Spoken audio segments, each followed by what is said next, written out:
বন্ধুরা, টানা ৬বার অনূর্ধ্ব-১৯ বিশ্বকাপের ফাইনালে ভারত। ক্রিকেট ইতিহাসে এমন নজির আর কোনো দলের নেই। ছোটদের মঞ্চে আবারও বড়দের মতো দাপট দেখালো ভারতের অনূর্ধ্ব-১৯ দল। হারারের ২২ গজে সেমিফাইনালে ভারতের সামনে ছিল কঠিন চ্যালেঞ্জ। টসে জিতে ব্যাট করে আফগানিস্তান তোলে বিশাল ৩১০ রান। ৪ উইকেটে ৩০০রও বেশি। চাপ ছিল পাহাড় প্রমাণ। ফয়জল সিনোজাদার ১১০ আর উজাইরুল্লাহ নিয়াজাইয়ের অপরাজিত ১০১।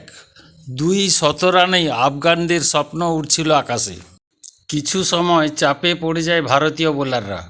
ফিল্ডিংয়েও ছিল ভুল, কিন্তু সিনোজাদা আউট হতেই ম্যাচে ফেরে ভারত। ৩১১ রান তাড়া করতে নেমে শুরু থেকেই আক্রমণাত্মক ভারত। মাত্র ১৪ বছর বয়সেই বৈভব সূর্যবংশীর তাণ্ডব।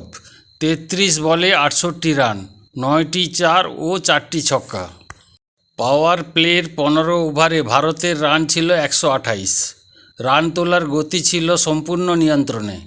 প্রতি ওভারেই বাউন্ডারি।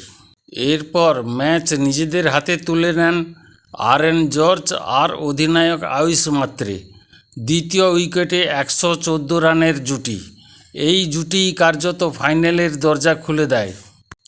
আগের ম্যাচে ব্যর্থ হলেও সেমিফাইনালে ভুল করেননি আরএন জর্জ।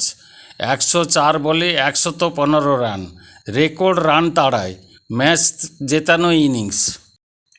মাত্র ৪১.১ ওভারে ৫৩ বল বাকি থাকতেই জয়ের রেখা পার করল ভারত। অনূর্ধ্ব-১৯ বিশ্বকাপে এটাই সবচেয়ে বড় রান তাড়া। শুক্রবার ফাইনালে ভারতের সামনে ইংল্যান্ড। ৫ বারের চ্যাম্পিয়ন ভারত, লক্ষ্য ষষ্ঠ বিশ্বজয়। নতুন দল, নতুন স্বপ্ন। ভারতের অনূর্ধ্ব-১৯ দল পারবে কি ফাইনালে জিততে?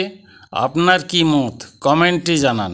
ভিডিওটি ভালো লাগলে লাইক, শেয়ার ও সাবস্ক্রাইব করতে ভুলবেন না। ভালো থাকবেন, সুস্থ থাকবেন ও নিজের খেয়াল রাখবেন। জয় হিন্দ।